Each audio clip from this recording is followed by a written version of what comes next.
What if the person you loved most wanted you dead? What if your wife smiled sweetly, kissed you goodbye, and then paid someone to make sure you never came back?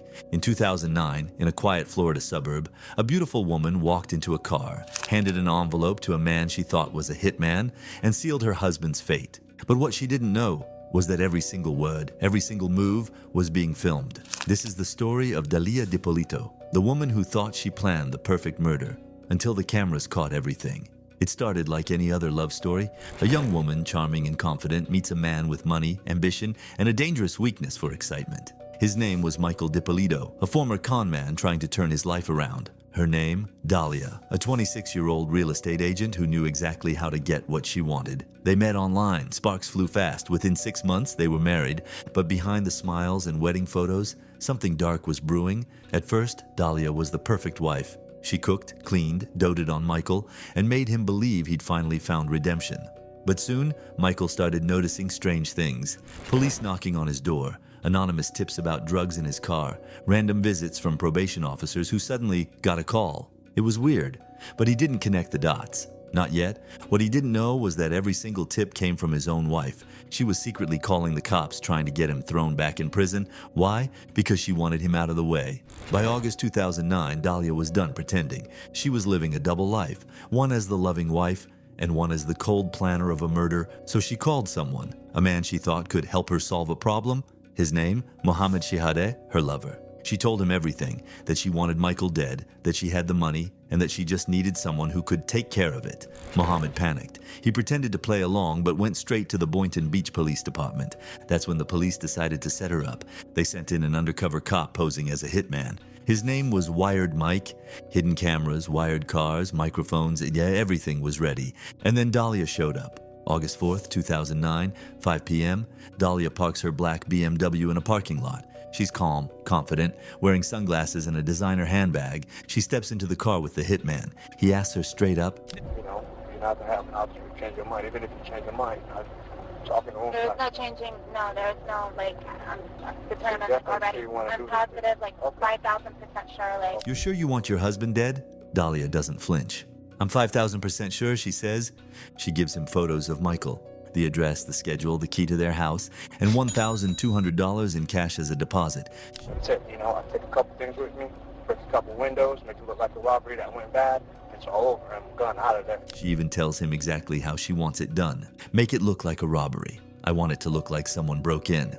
The entire conversation, filmed, and when she leaves, she smiles, believing the job is done, but it's just beginning. The next morning, the police stage a full-scale fake crime scene, yellow tape, squad cars, crime techs. Everything looked real. Even Michael, her husband, was taken to the police station for protection. Then came the call. The cops dialed Dalia. No, ma'am, I need to talk to you. Now, is she okay? Ma'am, I'll tell you everything you need to know when you get here.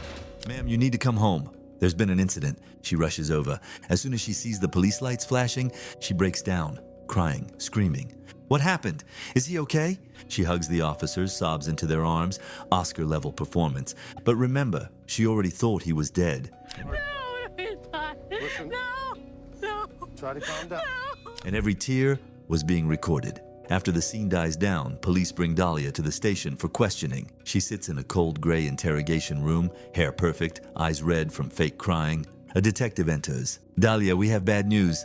The man you hired to kill your husband was an undercover officer." She freezes. "What? No, you're wrong."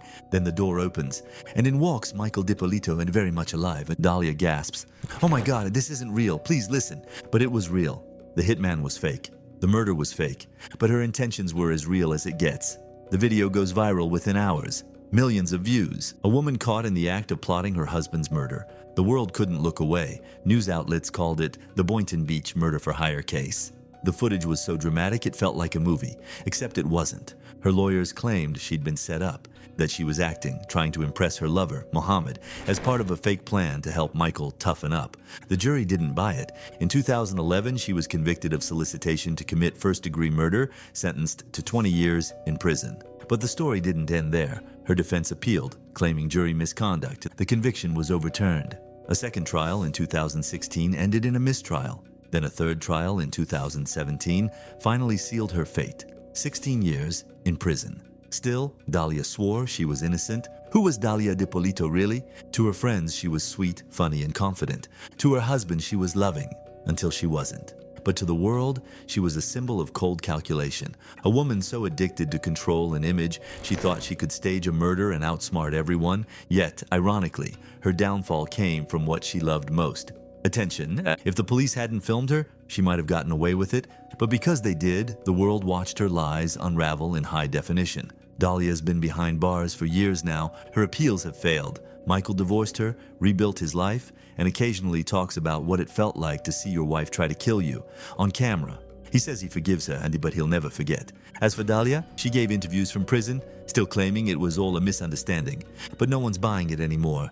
In the end, this wasn't just a story about a woman who wanted her husband gone. It was a story about deception, greed, and how far someone will go to protect their image. Dalia Dippolito thought she was in control, that she could plan the perfect crime, but the camera never lies.